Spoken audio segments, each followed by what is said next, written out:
वो कागज के टुकड़े जिन्हें आप बरसों से इस्तेमाल करते आ रहे हैं अब जल्द ही बदलने वाले हैं। जी हाँ, भारत के करेंसी सिस्टम में एक बहुत बड़ा और आधुनिक बदलाव होने जा रहा है।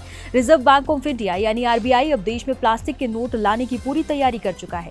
एनडीटीवी को मिली एक्सक्लूसिव जानकारी के मुताबिक भारतीय बाजार में अब आपको कागज के नोटों की जगह पॉलीमर यानी प्लास्टिक के नोट नजर आएंगे। सवाल यह है कि इसकी जरूरत क्यों पड़ी और ये नोट दिखेंगे कैसे।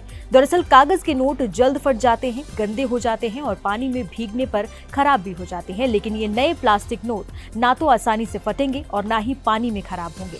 सूत्रों की माने तो आरबीआई बहुत जल्द एक पायलट प्रोजेक्ट शुरू करने जा रहा है, जिसके सफल होने के बाद साल 2027 तक पूरे देश में इन नोटों का इस्तेमाल शुरू हो जाएगा।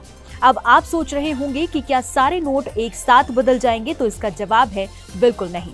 आरबीआई ने इसके लिए एक सोची समझी प्लानिंग की है। शुरुआती दौर में सिर्फ 10 रुपए और 20 रुपए के नोटों को ही प्लास्टिक यानी पॉलीमर में बदला जाएगा। इसकी सबसे बड़ी वजह यह है कि 10 और 20 के नोट सबसे ज्यादा इस्तेमाल होते हैं और सबसे जल्दी खराब भी होते हैं। इन नए प्लास्टिक नोटों की सबसे बड़ी खासियत होगी इनके एडवांस सिक्योरिटी फीचर्स। इन नोटों की नकल करना या जाली नोट बनाना नामुमकिन है के बराबर होगा। इनमें ऐसी तकनीक का इस्तेमाल किया जाएगा जिसे कॉपी करना बेहद मुश्किल है। यानी एक तरफ आपकी करेंसी की उम्र लंबी होगी और दूसरी तरफ नकली नोटों के काले कारोबार पर आखिरी चोट की जाएगी। अब आते हैं उस सवाल पर जो हर भारतीय के मन में है, क्या पुराने कागज के नोट बंद हो जाएंगे? क्या ये एक और नोटबंदी है? तो घबराइए मत, आरबीआई ने बिल्कुल साफ कर दिया है कि पुराने कागज के नोट पूरी तरह से लीगल टेंडर बने रहेंगे, यानी वो बाजार में पहले की तरह ही चलेंगे।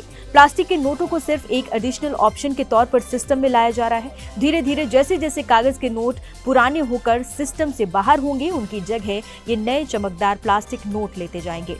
इस बड़े प्रोजेक्ट को जमीन पर उतारने के लिए आरबीआई की नोट मुद्रण शाखा ने कमर कस ली है। प्लास्टिक नोट बनाने के लिए जिस खास मटेरियल की जरूरत होती है, जिसे पॉलीमर सबस्ट्रेट कहते हैं, उसके लिए एक ग्लोबल टेंडर जारी किया गया है। दुनिया भर की बड़ी कंपनियों को न्योता दिया गया है कि वो भारत के लिए ये खास मटेरियल सप्लाई करे। इस टेंडर के लिए बोली लगाने की आखिरी तारीख 18 अगस्त तय की गई है। यानी सरकार और आरबीआई अब और इंतजार करने के बिल्कुल मूड में नहीं है। ऑस्ट्रेलिया, ब्रिटेन और वियतनाम जैसे कई देशों में पहले से ही प्लास्टिक नोट चलते आ रहे हैं। अब भारत भी उस लीग में शामिल होने जा रहा है।